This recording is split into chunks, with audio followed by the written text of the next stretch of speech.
ఆ ఇద్దరు కానిస్టేబుళ్ళు అశోక్ అండ్ నాని వాళ్ళిద్దరూ లొంగిపోవడం వల్ల కేసు ఒక కొలిక్కొస్తుందని అనుకోవచ్చా?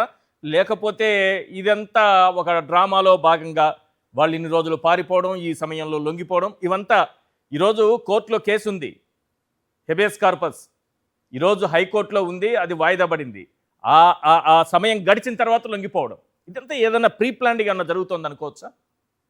ఈశ్వర్ గారు, మీకు మీ ప్యానలిస్టులకి మన సాక్షి ప్రేక్షకులకి గుడ్ ఈవినింగ్ అండి. ఈశ్వర్ గారు, ఈ కేసులో వీళ్ళు అరెస్ట్ చేసే వాళ్ళంతా కూడా సూత్రధారులు కాదండి, ఓన్లీ పాత్రధారులే అంతే. ఎందుకంటే దీన్ని ఒక మర్డర్, స్టేట్ మర్డర్గా చెప్పేశారు. అంటే కస్టడియల్ డెత్ అంటే ఇట్స్ ఎ స్టేట్ మర్డర్, ప్రభుత్వం చేసిన ఒక హత్య. దీంట్లో మోటివ్ అనేది ఇంతవరకు ఎక్కడా కూడా చెప్పట్లేదు. ఒక మర్డర్ చేయాలంటే ఒక మోటివ్ ఉంటుంది, ఆ మోటివ్ ఉన్నప్పుడే మర్డర్ కేసు రుజువు అవ్వద్దు కూడా. అదేవిధంగా ఈ కేసులో 103 Clause 1 BNS అంటే అప్పటి 302 సెక్షన్ అనమాట. పాత ఐపీసీలో 302 సెక్షన్ అంటే మర్డర్ కేసు కట్టారు. మర్డర్ కేసు కట్టినప్పుడు ఎలాంటి ఆధారాలు లేవు, ఎలాంటి బాడీ కానీ దానికి సంబంధించినటువంటి వాంగ్మూలాలు కానీ ఏమీ కూడా ఎక్కడ బాడీని స్టెయిన్స్ కానీ సైంటిఫిక్ రిపోర్ట్ కానీ ఎక్కడా లేదు. అన్ని సీసీ కెమెరాలు మాయం. ఓకే, అర్థమైందండి. ఎక్కడ కూడా ఏ సీసీ కెమెరా పనిచేయదు వాళ్ళకి. ఏ డిఎన్ఏ టెస్ట్ చేయరు, బూడిద కూడా లేదు, బాడీ కూడా లేదు. అది ఒక విధమైనటువంటి స్టేట్ హత్యని స్టేటే దాన్ని మాయం చేసే విధంగా దానికి ఒక కథ అల్లుతూ వస్తుంది.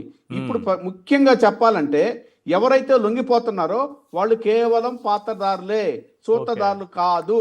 ఎందుకంటే నేను ఖచ్చితంగా ఎందుకు ఘంటాపదంగా చెప్తున్నానంటే రాత్రి జరిగిన ఒక పరిణామం చెప్తున్నానండి. నేను సొంతంగా ఆ అడ్వకేట్తో ఎవరైతే హెబియస్ కార్పస్ పిటిషన్ వేశారో ఆయనతో మాట్లాడాను. నేను ఆ అడ్వకేట్తో మాట్లాడాను. తమ్ముడు నేనే మాట్లాడాను. ఆదిత్య గారు కేవి ఆదిత్య గారితో మాట్లాడాను. ఆయన ఏమన్నా అంటే, అన్న రాత్రి వచ్చేసి నా దగ్గర ఫైళ్ళన్నీ తీసేసుకొని వెళ్ళిపోయారు, వాళ్ళ ఇంట్లో వాళ్ళ కుటుంబ సభ్యులు ప్లస్ బయట పోలీసులు ఉన్నారు. పోలీసులు కారులో తీసుకొచ్చి వాళ్ళ దగ్గర నుంచి నన్ను అడిగితే నేను బంగారం ఇచ్చేస్తాను, దీంట్లో ఏముంది నాకు, నేను ఎన్ఓసి కూడా ఇచ్చేస్తానని చెప్పి నేను మొత్తం ఇచ్చేసాను, వాళ్ళు తీసుకెళ్లిపోయారన్న అన్నారు. ఈ రోజు మార్నింగ్ ఏం జరిగింది? తీసుకెళ్లిపోయారు, ఫైల్ అన్ని తీసుకెళ్లిపోయారు. ఈ రోజు హెబియస్ కార్పస్ ఉంది హైకోర్టులో, అంటే వాయిదా పడచ్చు. అవునండి, తీసుకోపోవడం వెనక ఆంతర్యం ఏమై ఉండొచ్చు సార్? అదే చెప్తున్నాను. ఎందుకంటే అన్ని ఫైళ్లు తీసుకెళ్లిపోయారు. తీసుకెళ్లిపోయి వేరే వాళ్ళకి అనుకూలమైన ఒక అడ్వకేట్, పేరు చెప్పడం బాగుండదు, మా మిత్రులు కాబట్టి నేను పేరు చెప్పడం బాగుండదు, అడ్వకేట్తో ఒక వకాలత్ వేయించేశారు. ఇవాళ వేసి కోర్టు 10:30 స్టార్ట్ కాగానే వచ్చేసి బెంచ్ దగ్గరికి వచ్చేసి మెన్షన్ చేశారు, మాకు వాయిదా ఇవ్వండి అని. అప్పుడు జడ్జి గారు అన్నారు, వాయిదా మీకు ఇప్పుడు ఆ రోజు బాడీ కానీ మనిషిని కానీ తీసుకొస్తాం 29 లోపలనే ఒప్పుకున్నటువంటి ఆర్డర్ ఉంది. మరి వాళ్ళు వచ్చి చెప్తారులేని, మీకెందుకు తొందర, కోర్టు పోలీసు చూసుకుంటుంది, మీకెందుకు, అది కేసు వచ్చినప్పుడు చూద్దాంలే అని చెప్పి 22వ నంబర్ కేసు అది ఇవాళ లిస్ట్లో.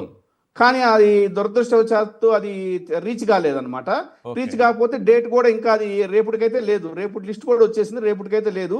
అందరు జనాలు రేపు జూలై 15కి పడింది అని అంటున్నారు. అవును. కాబట్టి దీంట్లో ఏంటంటే కేసుని ఈ హెబియస్ కార్పస్ కూడా నీరు గార్చే విధంగా అదే తల్లి, ఎవరైతే సాయి కృష్ణ గారి తల్లి ఉందో ఆమె ఎంతో బాధతో నాకు సిబిఐ ఎంక్వైరీ చేయండి, ఈ స్టేట్ మీద ఈ స్టేట్ వేసుకుంటే ఎట్లాగా విచారణ, అది చక్కగా జరగట్లేదు, నాకు న్యాయం చేయండి అని చెప్పి ఆమె ఒక పిటిషన్, అనుబంధ పిటిషన్ అంటారు దాన్ని, అయ్యే వేసింది ఇదే హెబియస్ కార్పస్ లో పాత అడ్వకేట్ ద్వారా.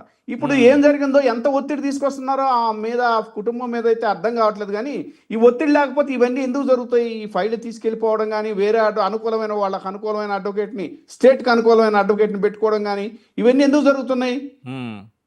సో ఖచ్చితంగా ఇది సక్రమ పద్ధతిలో జరగట్లేదు. ఇది అసలు ఒక అటవిక చర్య అండి. స్టేట్ ఒక మర్డర్ చేయడం అంటే ఏంటి? ఈరోజు ఎవరు దీన్ని హర్షిస్తారు?